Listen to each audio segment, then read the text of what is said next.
Vamos ler aqui sobre o átrio. Quando nos deparamos com o tabernáculo, a primeira coisa que encontramos é o átrio. Entre nesse mistério comigo. Vamos lá. A entrada tinha uma cortina muito linda que, segundo historiadores, era feita de azul púrpura, carmesim, azul, púrpura, carmesim e linho fino. Estas quatro cores tipificavam o caráter de Cristo. Encontramos-lo na mesma ordem 28 vezes no livro do Êxodo. 28 vezes a gente encontra nessa ordem, essas quatro cortinas. Essas quatro cortinas a gente encontra 28 vezes nessa ordem no livro do Êxodo. 28 vezes. Então, se você quiser, anota aí. Pastor, repita. Eu repito para você, tá bom? Se eu tiver rápido demais. Então, é interessante. Vamos lá. Vamos ver o significado de cada cortina dessa, pelas suas cores, biblicamente. Vamos lá. Primeiro, o branco fala-nos da perfeição ou pureza e santidade de Cristo. Só ele podia dizer: quem entre vós me convence do pecado? Então, a primeira cortina no átrio ali, para a gente entrar, tinha uma cortina. Então, essa primeira cortina tem essas quatro cores. Então, veja só, relacionado à cor branca, falando da santidade. Vamos ver João capítulo 8. João capítulo 8. João capítulo 8. Abra sua Bíblia aí. A gente ainda está no átrio, tá? João capítulo 8.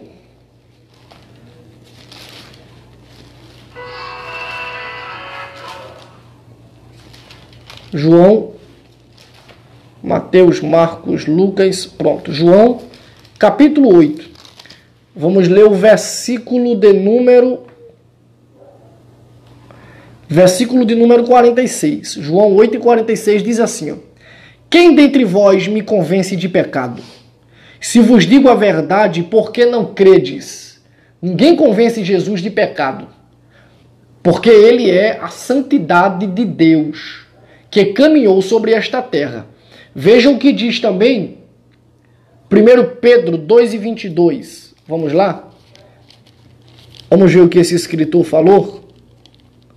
1 Pedro 2:22. Diz assim, ó: o qual não cometeu pecado, nem na sua boca se achou engano. O qual não cometeu pecado, nem na sua boca achou engano.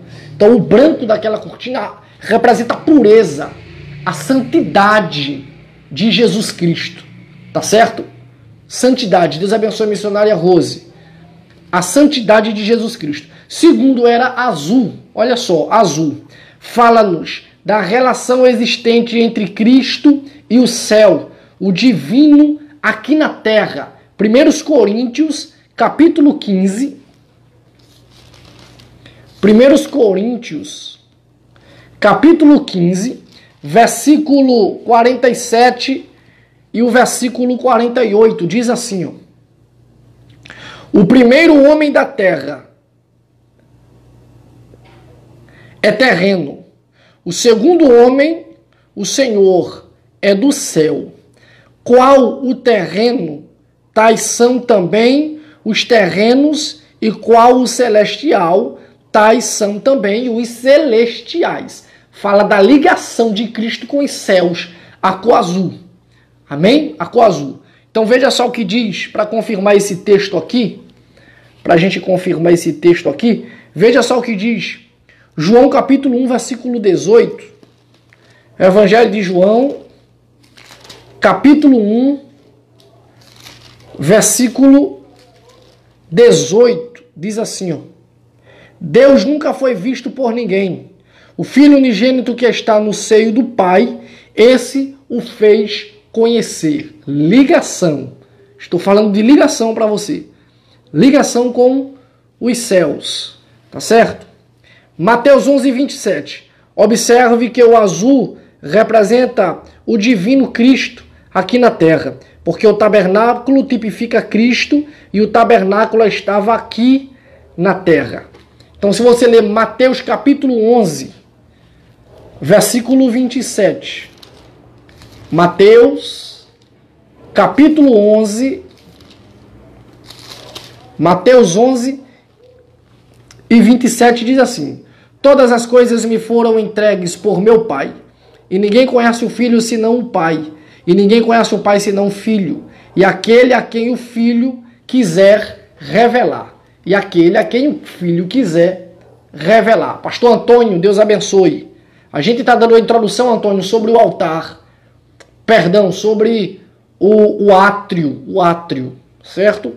Então, as 4 cores da cortina para a entrada, a gente está falando sobre elas.